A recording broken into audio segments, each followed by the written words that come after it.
Right now at 5, a Missouri woman pleads guilty to the murder of her child's father. And the sky is filled with rain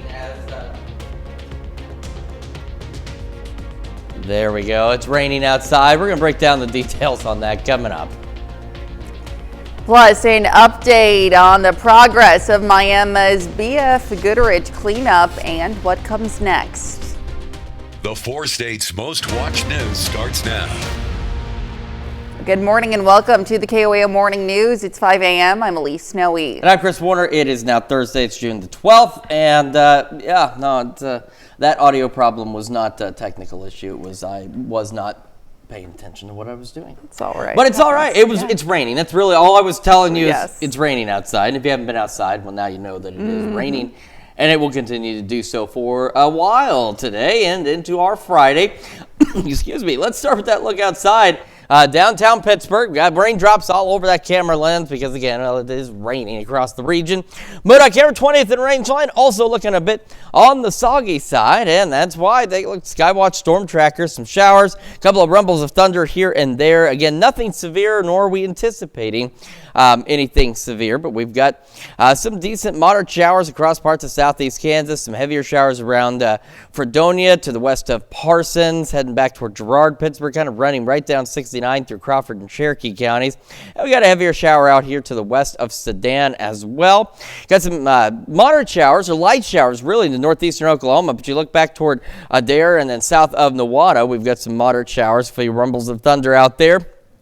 And some in between Monette and Cassville down into Berry County. A few scattered showers, some thunderstorms. Again, nothing severe is expected with any of this activity.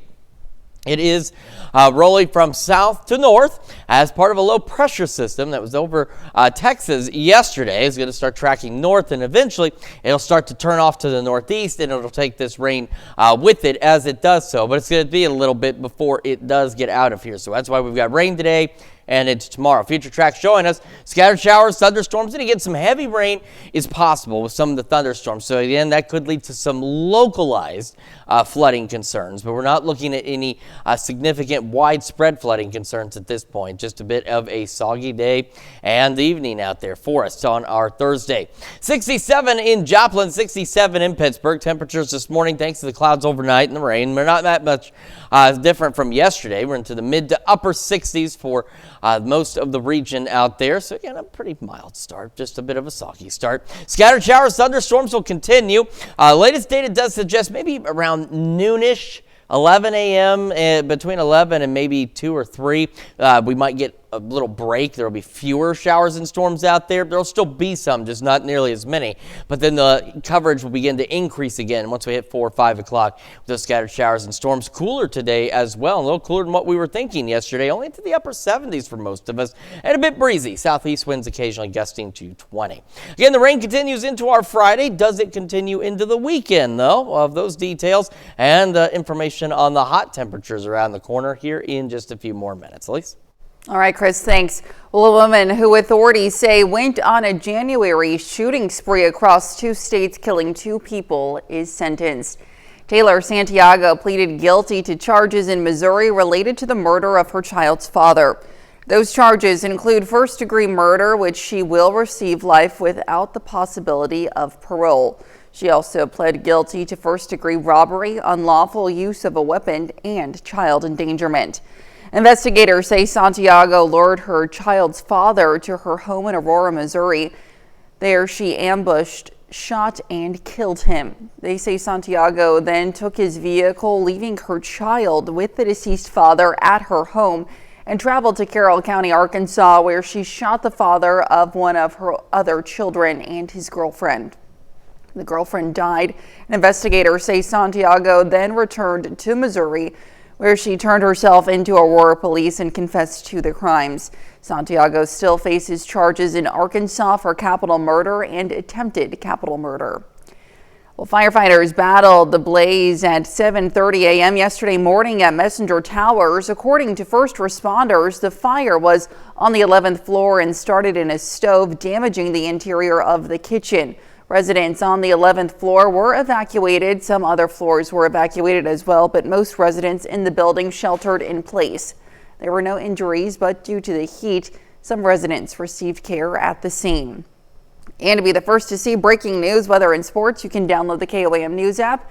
It's available free of charge in the Apple App Store and the Google Play Store. Just search for the KOAM News app. Well, after decades of waiting, hope for a cleaner community takes center stage in Miami, Oklahoma. Residents of Ottawa County gathered at the Miami Public Library yesterday evening to discuss the ongoing remediation and chemical cleanup permit needed for the former B.F. Goodrich plant. The plant permanently closed in 1986. It sat vacant for 3 decades before its demolition in 2014. B.F. Goodrich was once Ottawa County's largest employer with 1,900 workers. The company made large tires for farm equipment and off-road vehicles. The cleanup started in March of 2023 and has faced challenges due to decades of pollution at the site. The main chemical they're looking at is benzene. Benzene is a carcinogen. We've known that for decades. Cleaning up this benzene has only happened in the last 2 years. That's a long time to wait. The Oklahoma Department of Environmental Quality hosted last night's meeting, offering community members a chance to ask questions and voice concerns. The new permit will allow geosynthetic consults to operate a remediation system to clean harmful organic compounds and hazardous air pollutants from both the soil and groundwater at the former B.F. Goodrich facility. It sets emission limits, requires use of activated carbon filters for pollution control, mandates regular monitoring and reporting, and allows operation year-round except during winter freeze conditions. Well, residents across Missouri are receiving their property value assessments, and in Jasper County, homeowners are seeing those values go up.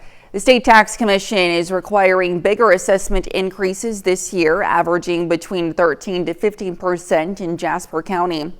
This is because the county, like dozens of others, is out of compliance with the state. Now, that means the county's appraised value isn't as close to actual market value as required. The county assessor says the changes are connected to the COVID pandemic, which impacted property values across the state. Back when COVID hit, unfortunately, the market went crazy, and we as assessors chose not to chase the market thinking that it would turn itself around, and in fact it did not. If you want to appeal your valuation, you have until June 23rd to reach out to the county assessor's office for an informal hearing. Well, former Missouri State Representative Cody Smith is honored with the Richard A. Webster Medallion yesterday at Missouri Southern State University. Smith receives this honor because of his efforts to improve the MSSU campus while working in the Missouri House of Representatives.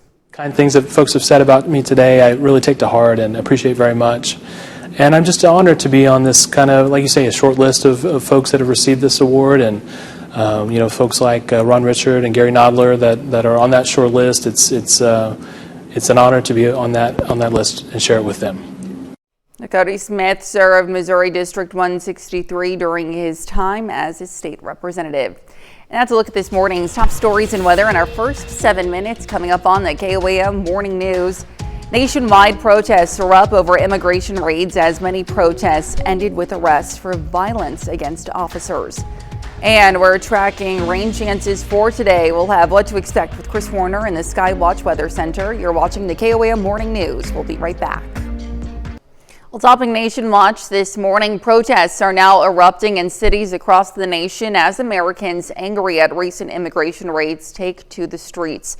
Many demonstrations have ended in arrest with some violence against law enforcement.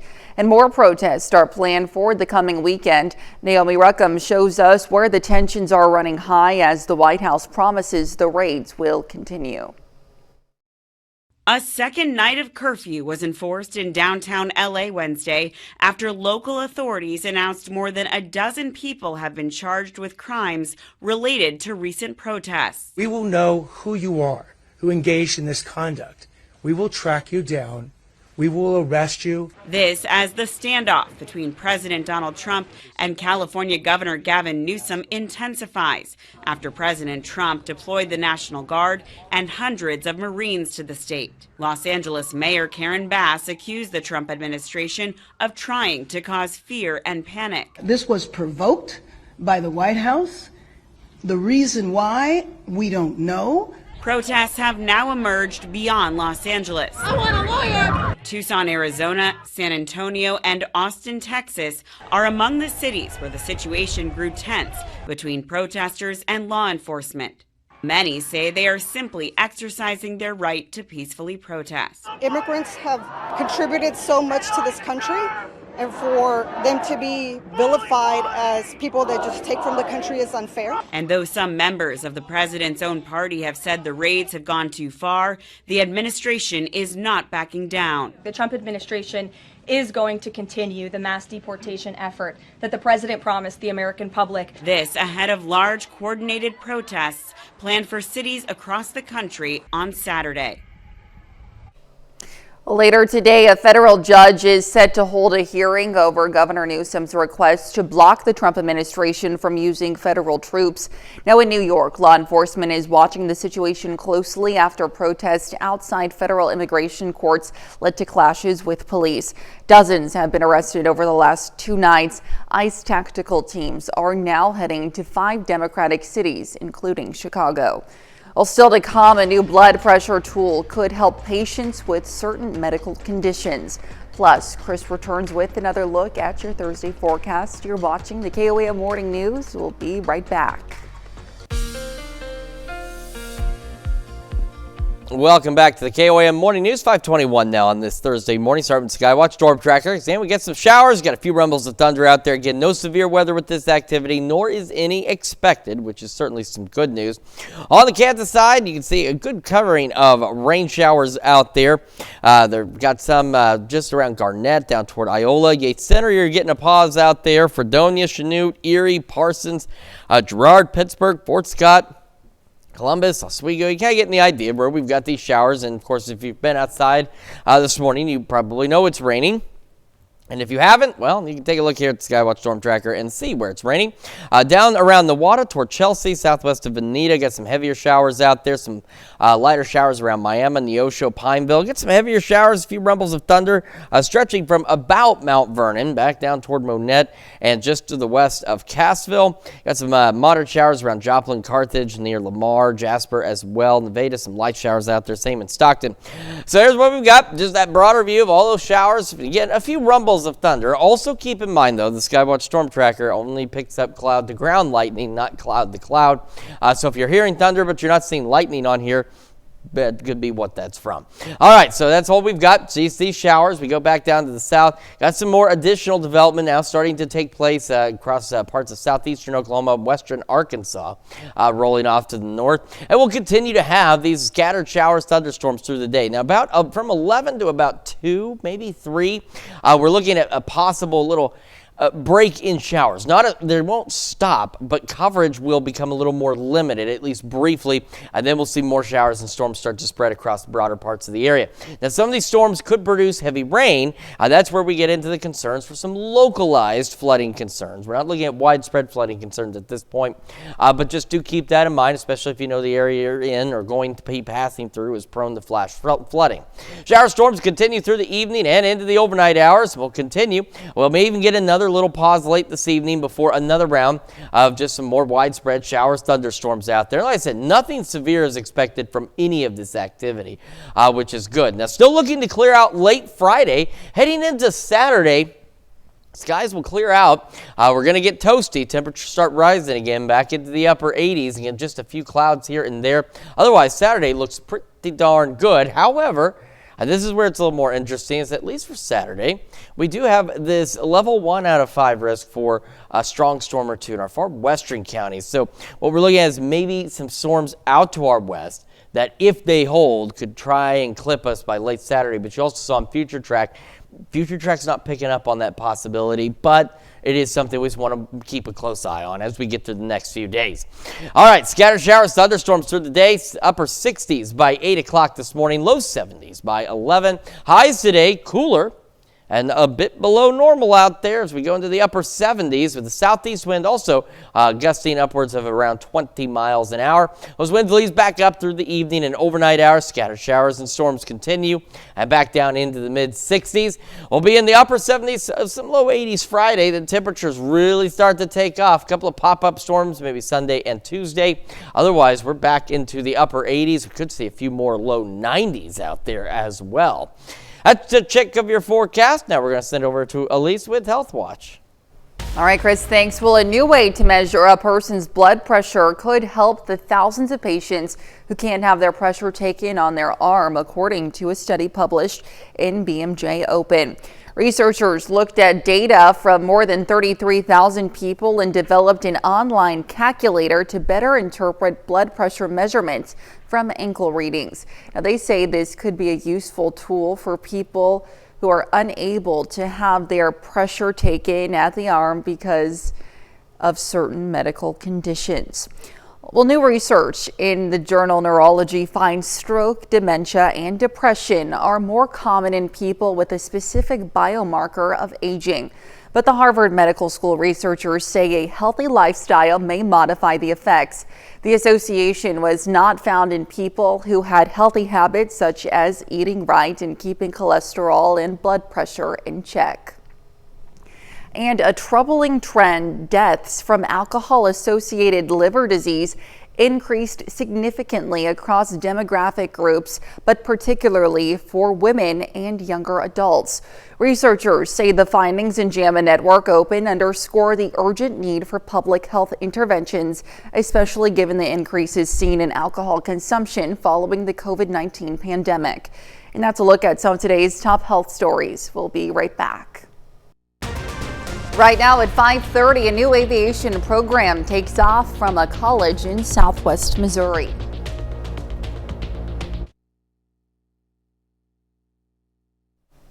And showers, thunderstorms continuing across the area this morning. We're talking about how long this rain's going to last and how much cooler it's going to be today coming up. Plus, we find out the secret behind more than 90 years of business for a Lamar Theater. The 4 states' most watched news starts now. Well, good morning and welcome to the KOAM Morning News. It's 5:29. I'm Elise Snowy. I'm Chris Warner. It is now Thursday. It is June the 12th, and it is a rainy June the 12th out there. It certainly is. We did have a couple of those little pop-up storms last night. Again, they were very isolated, but there were a couple of them out there. Good news is no severe weather with that. No severe weather expected with anything we've got happening today either. Just some rainfall across the region. So let's take a look outside. First in downtown Pittsburgh. A little hard to see because, well, it's been raining. Those raindrops all over that camera lens out there, but it just kind of helps confirm if you had any questions or doubts that it is certainly raining. MoDOT Camera 20th and Range Line also a bit soggy out there this morning, and this is why. Showers, a few rumbles of thunder here and there. They're kind of all over the area. We've got some pauses every so often, but we've got more showers and thunderstorms developing back through northeastern Oklahoma and in parts of northwestern Arkansas. And then, believe it or not, even further south, a few more. All of it part of the same low pressure system, the same wave that's going to come up. It's coming up out of Texas from yesterday, and it will continue to push from south to north with these rain chances, and eventually over the next couple of days we'll begin to push off to the north and east. So Future Track is confirming the fact that it's going to rain. But between about, say, 11 a.m. and maybe 2, 3 o'clock at the latest, the storms look to become briefly more scattered than what we're expecting otherwise. Like we may have a few more gaps in between the storms, but it does not take long for them to come back, and by about 4 or so, we get more widespread shower and thunderstorm activity. As I said, well, we don't have any severe weather areas highlighted, anything to worry about there. Some of the storms could produce some heavy rain, so that's the thing we've been talking about. We don't have any flood watches out there or anything to that extent like we've seen the last couple of rain events, but you could get some localized flash flooding if you get under one of those storms with some heavy rain, so do keep that in mind through today into tomorrow. 67, both Joplin and Pittsburgh. Temperatures this morning 20, not too dissimilar from yesterday. It's mid to upper 60s. We do have Stockton, one of the warmer spots out there right now, sitting at 69 this morning.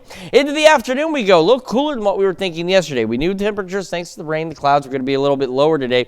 Looking to be maybe even lower than that as we're going into the upper 70s. Scattered storms. We got upper 60s, low 70s by 9, mid 70s by noon, upper 70s for those highs, and southeast winds occasionally gusting upwards of about 20 miles an hour.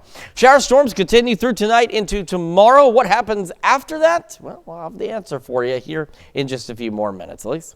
All right, Chris, thanks. Well, after all the rain, there's a lot of debris in Grand Lake, but as of right now, Thunder on the Riverboats races are still scheduled for this coming Saturday and Sunday. It's part of the Grand Summer Festival, now in its 7th year at Wolf Creek on Grand Lake. Crews are working to get everything set up and going. Started as a trop rock event, and it has ended up being, it's just kind of evolved, and it is now like 80s, red dirt, a little bit of everything music. We've got 6 great bands Friday and Saturday night. Toes in the Grand will start today with the boat race practice.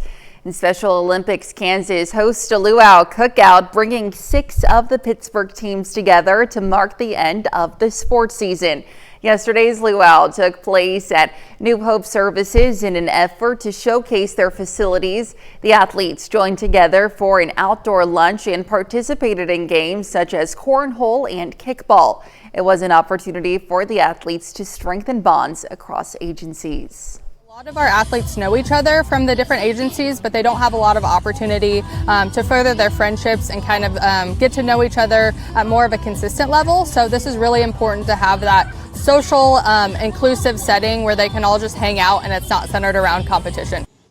The Southeast region hosted 23 events last year, and they are set to roll into bowling in around 2 months. Lamar Plaza Theater is lighting up this summer once again. Since 1934, it's been more than just a place to catch a show. Some community members say it's been a resilient heartbeat of the community, surviving the tests of time. And this year, attendance is on the rise. So what's the secret behind its lasting charm?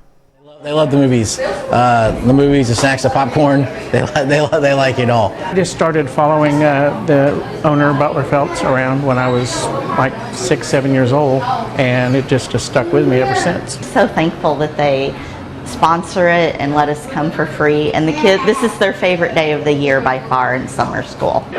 Now, it's free to attend the theater, but you can donate. However, area businesses help fund the building. Well, a new program at Ozarks Tech is now ready for takeoff. Yesterday afternoon, college and community leaders cut the ribbon on the Roy Blunt Aviation Training Center. It's near the old Springfield Airport Terminal, and the facility will house Ozark Tech's airframe and power plant program. Students will learn how to maintain and repair aircraft to FAA standards, clearing the way for a career in the aviation industry. College administrators say the new program will be a big lift to the region. This is a huge deal for the college, but it's even a bigger deal for our community as we have become a transportation hub through aviation training, of course the airport, and now airframe and power plant and maintenance. It's really big for the community because it's going to mean ultimately more jobs in the community, well-paying jobs, and it will also help the airport grow. Ozarks Tech leaders say this is the only program of its kind within 100 miles of Springfield. It'll feature hands-on training opportunities and an 11,000 square foot hangar. The project was paid for with funds from federal, state, county, and city sources. And that's a look at some of our top news stories coming up this half hour on the KOAM Morning News. President Trump announces a new U.S. and China trade deal, but final approval is still pending. Plus, Starbucks is testing a new protein-packed drink. We'll have the details. You're watching the KOAM Morning News. We'll be right back. In Consumer Watch this morning, President Trump says a U.S. trade deal with China is done. He offered a few key details of a framework deal reached between senior U.S. and Chinese trade representatives in London. But the president acknowledged that he and Chinese President Xi Jinping were both yet to formally sign off on the agreement. Consumer prices rose by 2.4% last month, while egg prices fell in May. Government data shows the price for a dozen grade A large eggs dropped 11% to just below $5. Egg prices had been surging in recent months due in part to an outbreak of avian flu. It is the second month in a row egg prices have declined. And Starbucks is testing a new menu item that will give people a protein boost with their morning Java. A Starbucks spokesperson said that the coffee chain is piloting a new protein cold foam at certain locations across the U.S. The foam is banana flavored and served over an iced latte. That's a look at Consumer Watch this morning. Here's Chris with a quick look at your forecast. Yeah, we've still got those soggy conditions out there this morning as we were going to see continued chances for showers and some thunderstorms. We'll have another full look at your forecast when we come back. Well, several people have been detained following a raid on a meat production plant in Omaha, Nebraska. An update in today's Ag Day Minute. I'm Clinton Griffiths with today's Ag Day Minute. A framework trade deal has been agreed to between the U.S. and China. President Trump taking to his Truth Social site to make the announcement saying, quote, "Our deal with China is done subject to final approval with President Xi and me," end quote. Under the current plan, President Trump says the U.S. will get magnets and rare earth minerals along with Chinese goods having a tariff total of 55% placed on them. In return, the U.S. will allow Chinese students to attend American colleges and universities and will have a 10% tariff on U.S. goods. A raid was conducted on a meat production plant in Omaha, Nebraska. Ag Day affiliate KMTV sharing this video with us. It happened at a plant of Glen Valley Foods. One Republican U.S. congressman says 75 to 80 people were detained. The food packaging company said it was surprised by the raid and had followed the rules regarding immigration status. Ag Secretary Brooke Rollins joined by Secretary of Health and Human Services leader Robert F. Kennedy Jr. in signing 3 new food choice waivers. The waivers will ban people from buying sugary drinks and sodas under Supplemental Nutrition Assistance Programs, or SNAP, in Arkansas, Idaho, and Utah starting next year. Now, they join Iowa, Indiana, and Nebraska that already have similar waivers in place. For more Ag News, watch Ag Day weekdays on the station or get updates over at agweb.com.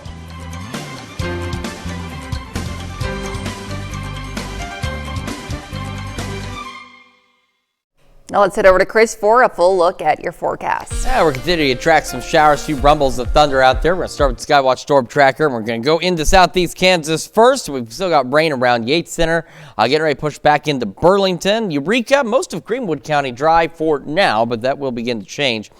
Fredonia, Chanute, Erie, Howard, Parsons, Oswego, Columbus getting in on rain.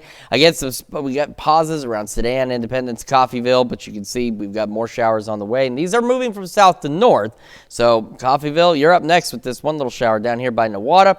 Veneta got some heavier rain just to your west out there. Neosho, some moderate showers, light showers in Miami. Then even some heavier showers, few rumbles of thunder from about Mount Vernon back toward Monette. Parts of Lamar, some heavier rain out there and stretching along the 69 corridor from really the northeastern part of Cherokee County back up into most of Bourbon County. It's darker green, some yellows, a little heavier rain out there this morning. And that's really going to be about it. We don't have any areas highlighted for any kind of severe threat this morning or for today or tomorrow at all, really. We just want to watch the potential for some possible localized flooding concerns if you get under a thunderstorm with some heavier rain. So here's the future track. Again, between about 11 and 2, maybe 3, we could see a few more breaks in the showers and storms. They won't go away. They won't be done. But there might be bigger gaps in between them before this whole thing starts to recycle again, starting at about 3. We'll get additional shower and thunderstorm development. As you can see, some of them could produce some heavy rain, which could again lead to some localized flash flooding concerns. So do be cautious out there through today into tomorrow.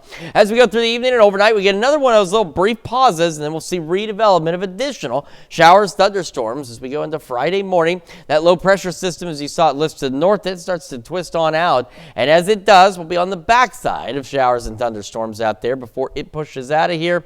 And then we're we're just left initially with just some mostly cloudy skies. As we roll into our Saturday, skies should begin to clear later in the day on Saturday, and then that's going to be about it. Now, something I do want to show you, it's something we want to watch because it's not showing up right now on our future track models, but there's the possibility, there's a level 1 out of 5 risk for a strong storm or two Saturday in the parts of southeast Kansas or far western counties.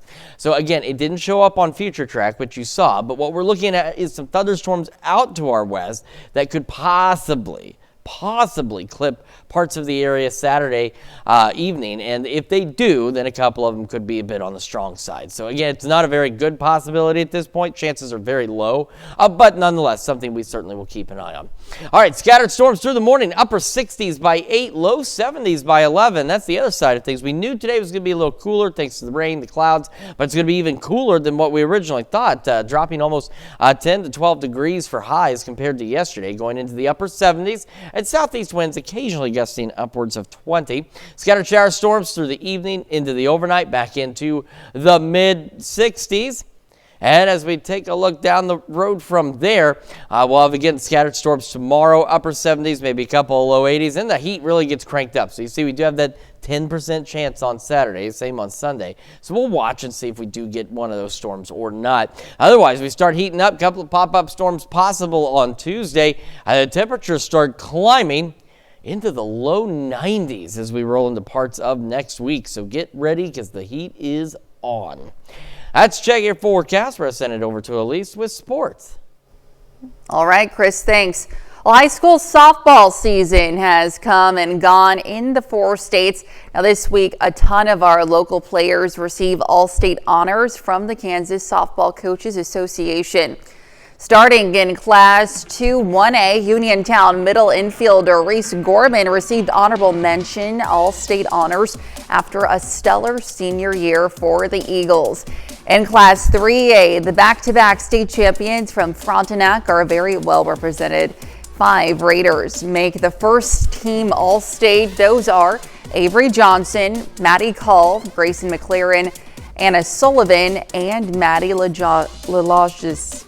Zoe Hertz from Iola makes the first team as well, and she just completed her sophomore year. And then 4 Columbus Titans receive all-state honors.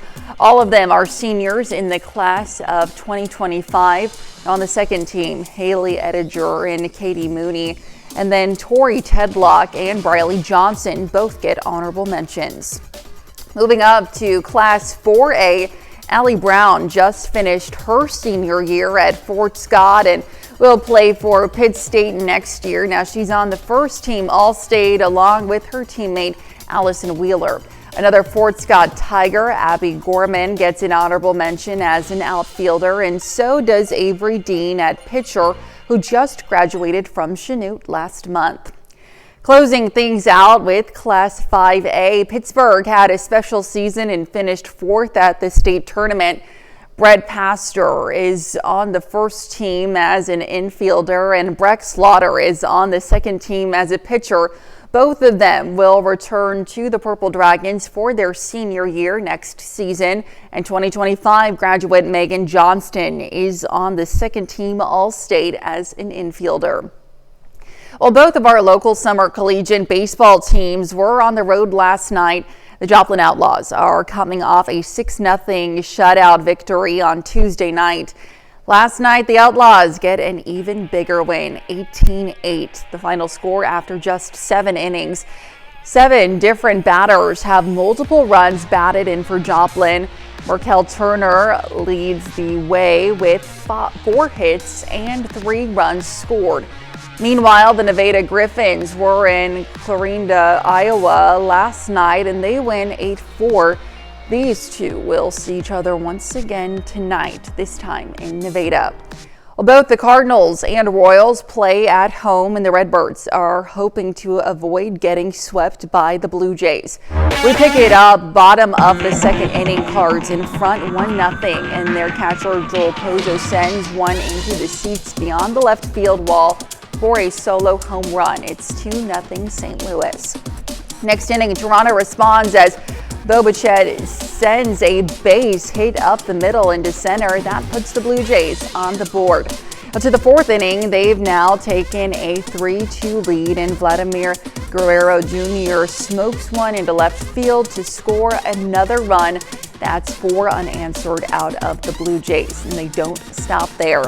Ernie Clement hits a solo home run in the 5th, and the Redbirds drop their 4th in a row. Final score 5-2. And the Royals have also been struggling a bit recently, and that continues into last night. Now they fall to the Yankees 6-3 and actually hadn't scored any runs until the bottom of the 9th when Salvi Perez got things started with a 2-run homer. They'll try to avoid the sweep today. And that's a look at sports this morning. Stick around. We're back with more news and weather right after this. The Princess of Wales gets a first-hand look at the newly opened V&A East Storehouse. Princess Kate, a patron of the Victoria and Albert Museum, was shown exhibits at this sprawling facility in London on Tuesday. Now, they included the William Morris silks, a 19th century riding habit, and the latrine blue stage cloth. Now, Kate, a photography enthusiast, also toured the facility's photography studio where she was shown the cameras used to capture images of the museum's objects. The warehouse space boasts 4 massive levels, providing a home for over 250,000 objects, 350,000 library books, and 1,000 archives from the V&A's collection.